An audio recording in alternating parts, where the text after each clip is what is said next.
Good morning, friends. My name is Stephen from Waarheid Truth, and we talk truth into this world we live in.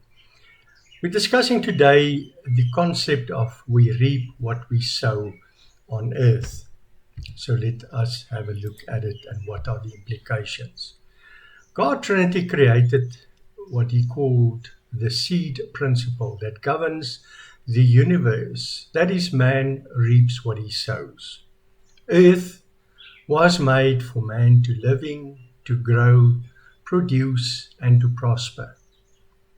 And that's also why we have the seed principle, so that we can just live in an organized, structured environment. So the seed principle stipulates that all life procreate and produce after its own kind. Thus we can only produce the fruit of the seed we sow. Bananas will grow on a banana tree. We need to understand that. It sounds very logic. Apple tree cannot reproduce mangoes. It will reproduce apples. Cattle will produce cattle. An elephant will produce or breed little elephants. That is how creation works. So what we do on earth, all our activities, all our actions, has predictable consequences, as eloquently stated by Pastor Don Russo many years ago. So what are the seed and what's examples of the seed and the fruit that we do on this earth? Well, we started myself. You look at my other video in terms of my relationship with my family and the world outside authority and with God himself, you will understand more about this background. My own actions, the way I live as an individual, with the contact in my environment and the world I live in. Well, common decency. Do I handle people with respect? Material assistance to other people, emotional assistance, maybe even spiritual assistance. If I'm in the family, and what is my role in the family? What is my jurisdiction? If I'm father or mother or auntie or children itself, the siblings, who's my role model and what is my role model as father and mother in the house? And what environment do I create for my family in my house? Is it a safe, joyful environment? Is there discipline, self-discipline? You discipline your children, which means they then have self-discipline and discipline towards other people. They are subject to authority. What happens in my working environment? What activities, what actions, what seed do I produce there? What is my activities, my actions, my approach to my colleagues and my work environment? What's the position on government level, whether I'm in local authority or provincial or on a national basis involved in government? The activities, the decisions, the accountability. What are the seeds that I am sowing for the future generations? As you can see on this table, there are two dynamics at play. First, the seeds that we sow, that we plant, that we do on a daily basis, and the fruit it produces. And on the other hand, also as we can see, the vertical line down on the graph, if I may use it, call it a graph, is that from me as an individual, the effect that I have onto and my work with my children, with my family, with other people onto a national level. Because our children are tomorrow's leaders. Our children from school and from education are tomorrow's decision makers, right down to the bottom. So it has an effect sideways and lateral with what we do with our lives, and it all starts where am I and who am I and what seeds am I sowing. Yeah, even in our clubs and societies we're involved in. Then on with law and justice. What is the law and justice, and what do we stand for when we are in a position of authority and decision making to change the justice system, to change laws?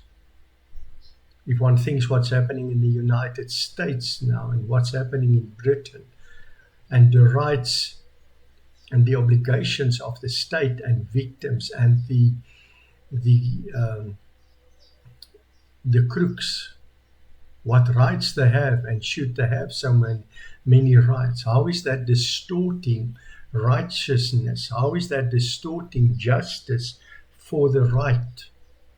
And who are really the victims?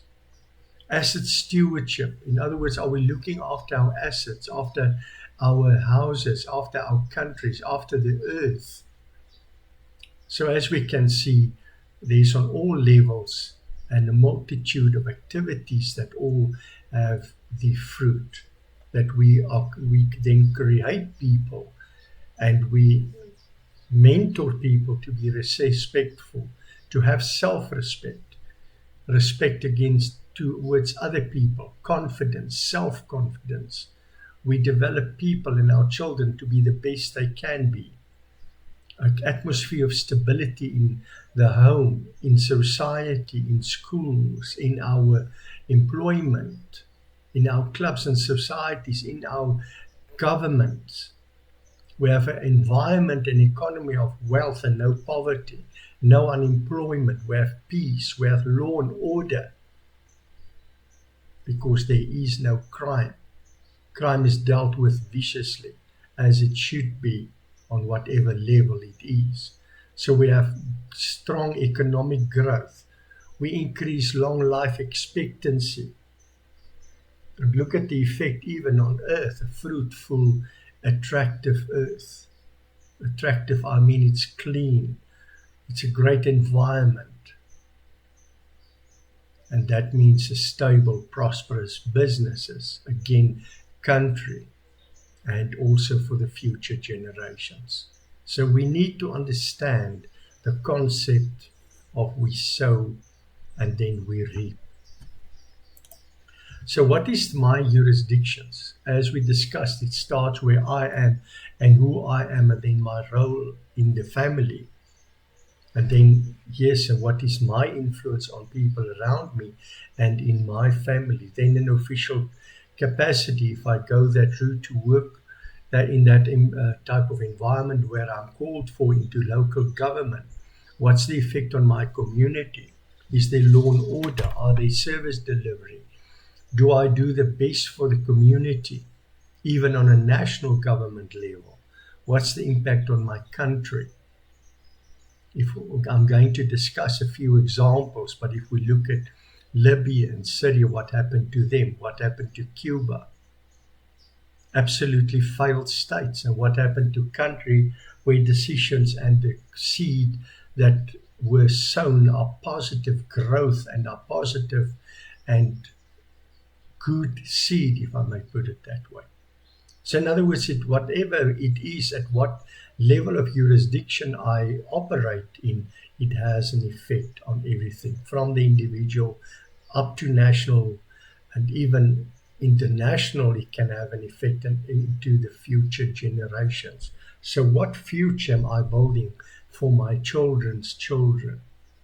So what is my jurisdiction? Because we need to understand one thing. I am accountable when I operate at a certain level of jurisdiction, whether it's only me as a person, whether it's me as a role in the family, whether it's me as a housewife, whatever it is, I am accountable. What and how did I manage the jurisdiction I had underneath me? So whether it's me as an individual, whether I'm the president or the king or a monarchy of a country and an empire, I am accountable. And what seeds did I grow? So let's look at some world examples. Libya is a classic example of Colonel Muammar Gaddafi. was a chap that took over in late 69 after toppling a previous regime.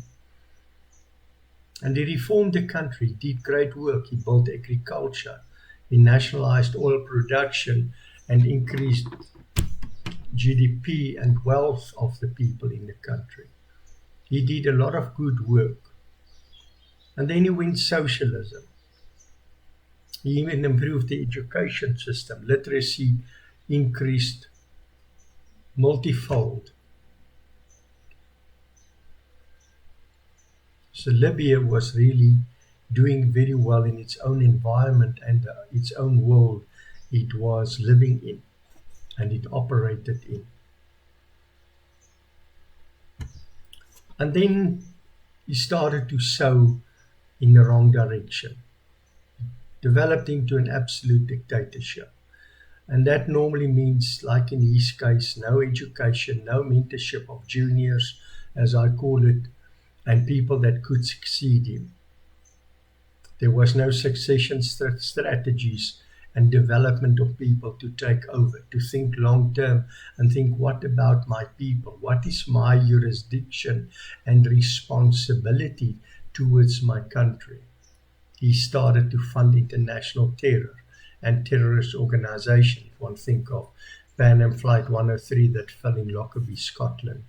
Tremendous atrocities were executed in his name. Eventually suppressed his people. He went hardline Islam. He started to fight with neighbors like Egypt. And the fruit from his seed is a failed state after his demise. Total instability, total anarchy. Libya broke up into smaller pieces, if one can put it that way. And it still has not recovered. Because it's not possible. Because the seed did not produce good seed of educated people with maturity and a good value system. And they are still paying the price. Another example will be Syria. If we think of the current leader, Bashar al-Assad, who took over from his dad, Hafez al-Assad, which was also a great terror funder, and he gave safe place for terrorist organizations and attacked the Jewish state Israel. And the world must understand one thing. You cannot attack Israel or the Jewish people. You cannot attack and persecute reborn Christians and not pay the price and not think that God Almighty do not see it and that you will not pluck that whirlwind of that type of seed. So he was an absolute ruler. Again, nobody developed. And what do we have? A failed state, which had beautiful past, beautiful historical buildings, beautiful history. And of Syria, there's very little left today. Assad is lost control of most probably half to more of his country, which are controlled by his neighbors and other people. And he has no future. Syria will never be a state again as we knew it historically. You reap the fruit of the seed you've sown. We need to understand that. That is a spiritual and natural law that exists and how creation lives.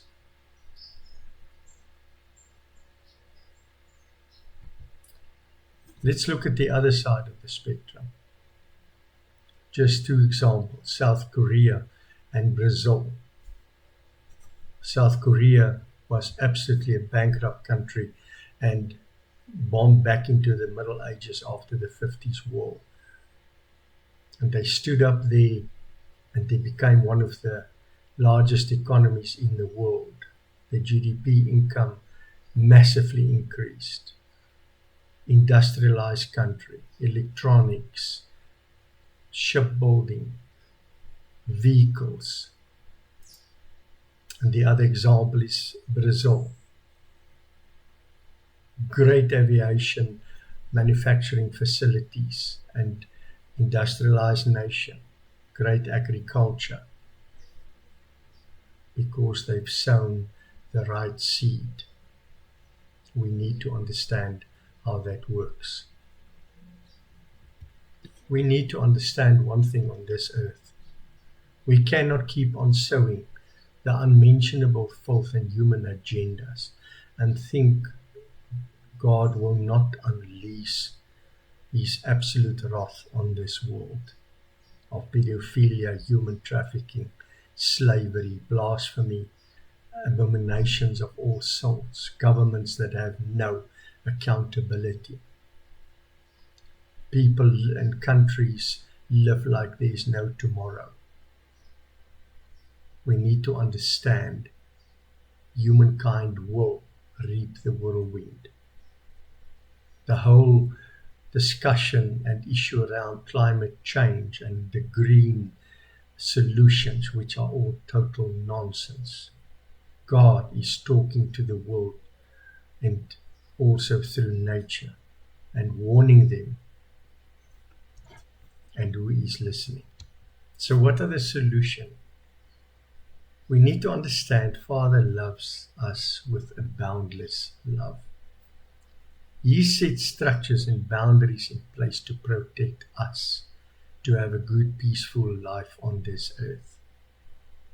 His Son on the cross, Jesus, bought us back out of hell to have life now on earth and after physical death in heaven, to live with Him forever. He gives us the chance now, daily, to meet Him, to know Him, and to make peace with Him. We need to understand what Jesus did on the cross for us with the spilling of His blood. He bought us free.